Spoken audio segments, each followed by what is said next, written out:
যারা চাঁদাবাজি করো, মস্তানি করো, আমি বুঝি না তারা কি জাতের লোক, গায়ের রক্তটা কিসের, মানুষের রক্ত না পশুর রক্ত?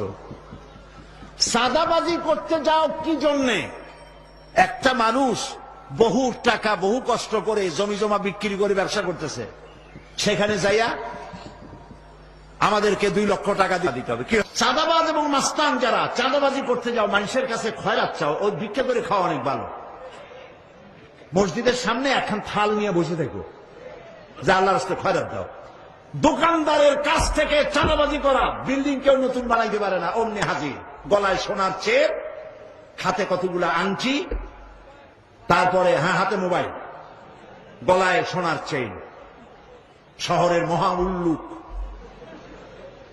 জানোয়ার বলতেছে এখানে ইট ফেলাইতে পারবে না, রড দিতে পারবে না আমাদেরকে সান্ত্বনা দিয়া। এটা কি মানুষ? বলেন মানুষ? এরা মানুষের সন্তান? এরা জানোয়ার, পশু।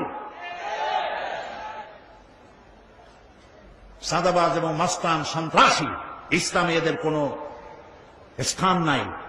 এদেশে যদি কোরআনের রাজ কায়েম হয়, সন্ত্রাসীদের মাথা কামাইয়া ঘোল ঢেলে দেওয়া হবে, যাতে মাথা ঠান্ডা থাকে। এই জন্য মাথা ঠান্ডা করিয়া বসে থাকবে। আর সকলের চাকরি দেওয়া হবে, কাজ করো আর খাও, চাঁদাবাজি করো না।